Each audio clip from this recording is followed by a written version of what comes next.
Today, the new gaming GPU that's not Nvidia, AMD, or Intel gets tested in games. This GPU's price plummeted, the PC market looks to be collapsing, and Nvidia has lost their mind. Welcome everyone to Gamer Meld. First up for today, I've been covering the new MTT S80 GPU for quite a while now. The new gaming card that wasn't made by Nvidia, AMD, or even Intel. Last time I went over some performance numbers from 3D Mark's synthetic benchmarks, but now we finally have some in-game benchmarks that show what this GPU can really do. The story comes from a couple new videos by the South Korean media outlet Bulls Lab, where they went through and unboxed the card, as well as ran some tests. And as we go through these, you'll notice that the MTT S80 gets completely obliterated by the much older GTX 1060. In fact, it even gets crushed in most games by the GT 1030. What's wild about that is that the GT 1030 is literally a 30-watt passively cooled GPU, while the MTT S80 is something like a 250-watt card. Now, I will say that it does win in certain games, and GPU usage for the MTT S80 is really low, so it has potential. But at the end of the day, I think it really just shows how difficult it is to enter the GPU market. I mean, even with a company like Intel, with billions to spend and the production capability for it, are having a really tough time. We'll have to wait and see how this company stacks up in the next few years. But first, if you haven't signed up for Brilliant yet, now's the perfect time, because they've sponsored today's video so I can tell you about their new offer for GamerMeld viewers. When you visit brilliant.org/GamerMeld, you'll get a free trial for 30 days. That's longer than they've ever given, so you can try out the incredible learning platform that was made to teach STEM. And that includes computer science, where they have some pretty incredible classes. I mean, they even have a class on AI, where you actually learn the concepts behind neural networks and machine learning. But the main thing I love about Brilliant is that they have a more hands-on approach. They teach you with fun, interactive puzzles so you can learn and engage with the concepts. That's always the best way I personally learn, so I know it works. But don't just believe me. Try out Brilliant with that great 30-day free trial. I don't know how long this will last, so visit brilliant.org/GamerMeld before it's gone.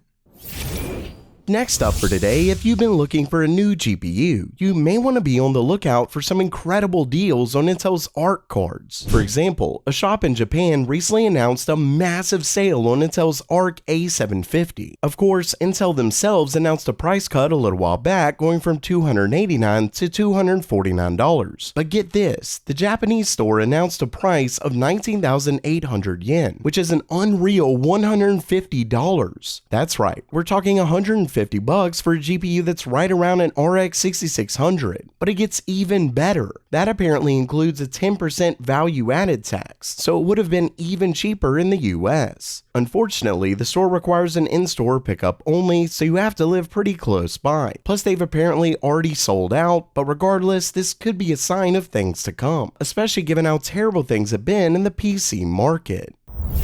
And speaking of the terrible PC market, we have a couple new stories that show just how bad it really is. For starters, in a new report by Dean McCarran of Mercury Research, PC CPU shipments have seen a massive downturn. I mean, we're talking the biggest quarter-on-quarter and year-on-year decline in 30 plus years. With that said, 2022 still apparently had higher processor revenue than any year before the 2020s. As mentioned, this comes down to lower demand and inventory correction. And while it does sound like inventory correction is a really big factor at play, they wouldn't need to correct it if demand was still high. This is also seen in a recent report on motherboard shipments. According to a news story from DigiTimes and later reported by Tom's Hardware, motherboard shipments saw a drop of a whopping 10 million units in 2022. Some companies were affected more than others, but overall sales absolutely went down. Ultimately, I think this points to the fact that these wild prices we saw back in 2021 are not coming back anytime soon, and hopefully they'll go down even more than they are now.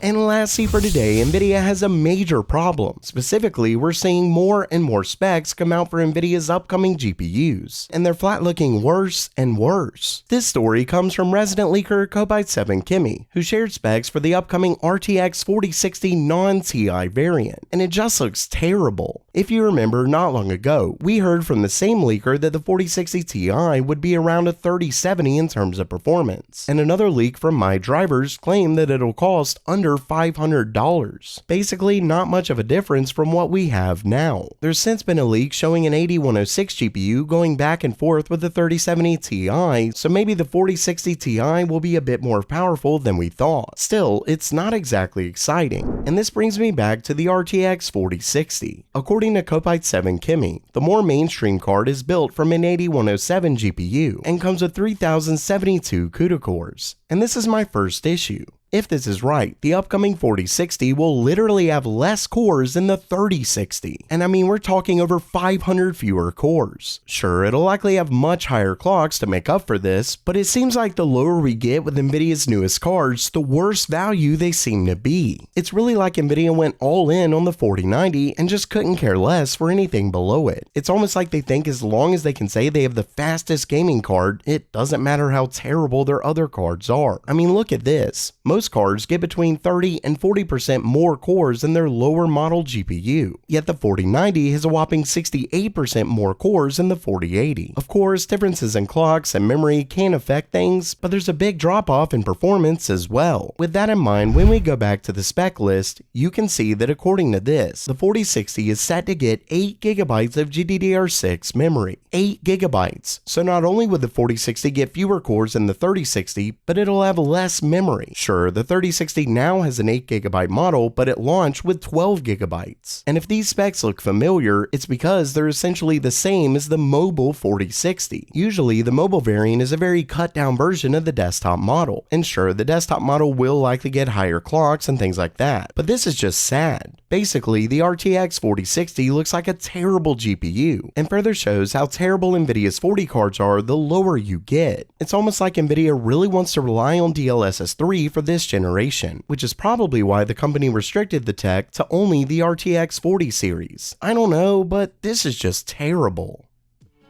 So while that does it for today, what do you think about Nvidia's upcoming RTX 4060? Let me know down in the comments below. And don't forget to try out Brilliant for free for 30 days by visiting brilliant.org/gamermail. And as always, have a great day.